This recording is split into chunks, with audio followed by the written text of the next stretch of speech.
Hi armies, let's get intro.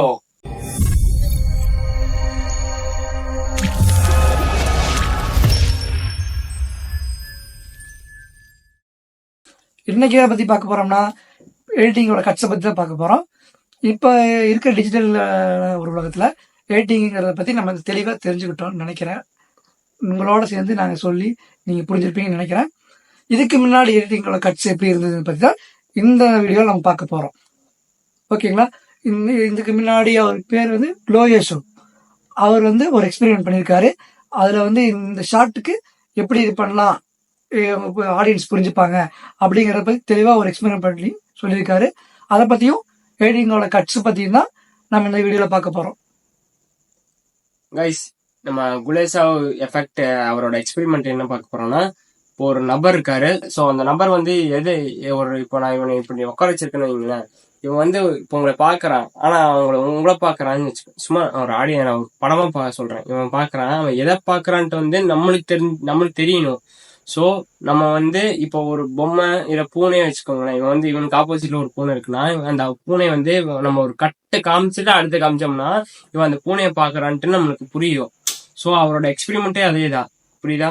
அவரோட எக்ஸ்பெரிமெண்டே அதேதான். அவர் இப்ப நான் ஒரு வீடியோ போடுறேன், அந்த வீடியோ பாருங்க. அவர் வந்து இப்போ ஃபுட்டை காமிக்கணும்னா அவர் வந்து அந்த ஃபுட்டை அவர் பாக்குறாரு அப்படின்னு நம்ம வந்து அந்த விஷயத்த நம்ம அந்த ஆடியன்ஸ்லயே கன்வே பண்ணிக்கிறோம். புரியுதா? இப்போ செகண்ட் ஒரு வீடியோ போடுறேன். செகண்ட் ஒரு வீடியோல வந்து அதே நபர் வந்து ஒரு டெட் பாடி பாக்குறாரு. சேட்னஸ், இந்த இடத்துல அது சேட்னஸா போயிடும். அந்த சேட்னஸ் என்ன ஆகுதுன்னா, அந்த நபர் வந்து அந்த டெட் பாடியை பாக்குறாரு, சேடா ஃபீல் பண்றாரு அப்படிங்கிற நம்ம ஆடியன்ஸ்க்கு கன்வே பண்ணுங்கிறதுனால அந்த ஒரு ஷாட் வைக்கிறாங்க. சோ தேர்ட் வந்து அதே நபர் வந்து ஒரு அழகான பெண் நிக்கிறாங்க. அந்த பெண்ணை வந்து அவர் பாத்துட்டு இருக்காரு. சோ அவரோட ஃபேஸ் ரியாக்ஷனை மாத்தல. நம்ம மாத்தின ஒரே விஷயம் என்னன்னா, அவர் பார்த்த அந்த விஷயத்த நமக்கு தெரிய வைக்கிறாங்க. நம்ம வந்து என்ன பாக்குறாங்க, என்ன இது பண்றாங்க நமக்கு தெரியணும் அப்படிங்கறதுக்காக இந்த எக்ஸ்பெரிமெண்ட். இப்ப எல்லா படத்துலயும் பாருங்களேன். இப்போ வந்து ஒரு ஒரு ஒரு ஹீரோ இருக்கானா, அவன் வந்து ஒரு கத்தியை பாக்குறானா, அந்த கத்தி வந்து அவன் பாக்குறான்ட்டு நம்ம அந்த கேமரா இங்கே அவங்க கொண்டு வச்சிருப்பாங்க.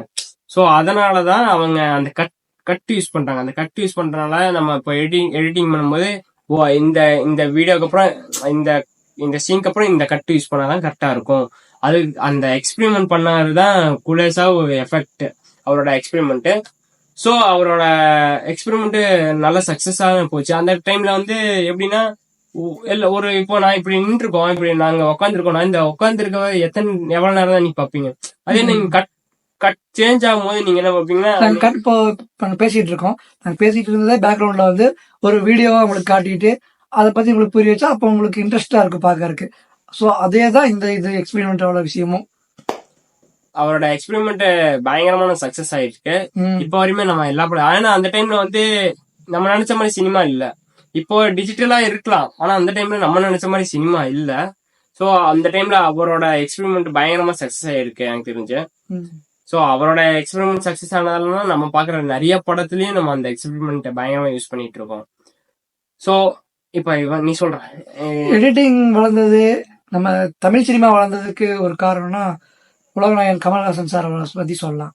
ஏன்னா அவர் தான் நிறைய படங்கள்ல எஃபெக்ட் போட்டு நிறைய விஷயங்கள் இது பண்ணி தொழில்நுட்பத்தை அந்த இந்தியாவில முதல்ல அவர்தான் கொண்டு வந்தாரு அந்த தொழில்நுட்பத்தை அதிகமாவே. அந்த சினிமா தொழிலுங்கிறத கொஞ்சம் பயங்கரமா ஒரு வளர்ச்சி அடைய வச்சது வந்து கமல்ஹாசன் அவர்கள் தான். சோ இதே நீங்க எடிட்டிங் வந்து இப்ப டிஜிட்டலா பாக்குறீங்க, இப்போ லேப்டாப்ல இல்ல போன்ல டிஜிட்டலா பாக்குறீங்க. அந்த டைம்ல எப்படி எடிட்டிங் பண்ணிருப்பாங்க? ஃபிளாஷ்பேக் ஒரு ப்ரொஜெக்டர்ல மட்டும் தான் பாத்துட்டு இருக்கோம் படங்கள்லாம். அதுக்கு முன்னாடி எல்லாம் அந்த ரீல் போட்டி பாத்துருப்பீங்க. உன்னிய புரியலைன்னா அமர்கலம் படத்துல நம்ம சாலினி மேம் தூக்கிட்டு போவாங்க அஜித் சார் கிட்ட இருந்து. இப்ப நான் வந்துருச்சா பாத்துருந்தீங்கன்னா தெரியும் நினைக்கிறேன். ரீல் தான் அந்த காலத்துல. ஆனா அதே ரீல்ல எப்படி எடிட் பண்ணிருப்பாங்க? ரீல்ல இப்ப நமக்கு எல்லா, அதாவது ஒரு படம் எடுக்கிறோம்னா அந்த ரீல் எல்லா ஃபுட்டேஜும் வந்துடும். சோ அதுல கட் பண்ணணும்னா அப்ப எப்படி கட் பண்ணிருப்பான்னு இவன் கேக்குறான். எனக்கு தெரியல, இவனே சொல்லுவான். அதாவது அந்த காலத்துல வந்து இது தேவை. இப்ப எக்ஸ்ட்ரா சீன் எடுக்கிறோம்னா அந்த எக்ஸ்ட்ரா சீன்ல ஏதாச்சும் ஒரு மிஸ்டேக் வரும் அப்படின்ற போது அந்த சீனை வந்து அவங்க கட் பண்ணிடுவாங்க.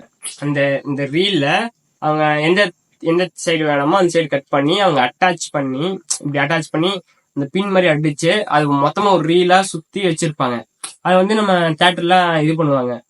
ஸோ அந்த டைம்ல வந்து அவ்வளோ காஸ்ட் செலவு பண்ணி அந்த ரீல்ல வந்து எடிட் பண்ணி நம்ம வந்து அந்த ஃபுட்டேஜா அந்த ஒரு மூவியா பாக்குறோம். ஆனா இந்த டைம்ல வந்து நம்ம டிஜிட்டலா அந்த படமா பயங்கரமா பார்த்துட்டு இருக்கோம். ஸோ நான் என்ன சொல்றேன்னா 2025ல எடிட்டிங்கோட ஃபீல்டு வந்து ரொம்ப ஹையா இருக்கு. ஸோ எடிட்டிங் நல்லா கத்துக்கோங்க. நான் சொல்ற அளவுக்கு நான் வந்து பிசியில் எடிட்டிங்லாம் பண்ண மாட்டேன். நான் என்ன மொபைல்ல பண்றேன். மொபைல்ல முடிஞ்சாலும் நீங்க கஸ்டமர்ஸ் பிடிங்க, முடிஞ்சா பிடிங்க. ஆனா கேப் கட் தான் இப்ப அதிகமா கேட்கறாங்க. நீங்க கஸ்டமர்ஸ் பயங்கரமா பிடிக்கலாம். இப்போ போட்டோ எடிட்டிங் பண்ணி கூட கஸ்டமர்ஸ் நீங்க பிடிக்கலாம். சோ இதோட இந்த வீடியோ நான் முடிச்சுக்கிறேன். உங்களை போர் அடிக்க விரும்பல. மறக்காம பெல் ஐக்கான கிளிக் பண்ணி சப்ஸ்கிரைப் பண்ணிக்கங்க. முதல்ல பெல் ஐக்கான் கிளிக் பண்ணி நம்ம ஆன்ல போட்டு வச்சுக்கோங்க. அப்பதான் நம்ம போடுற வீடியோஸ் எல்லாமே தொடர்ந்து உங்களுக்கு நோட்டிபிகேஷனா வந்து நிற்கும். இதோட இந்த வீடியோ முடிச்சுக்கிறோம். பாய்.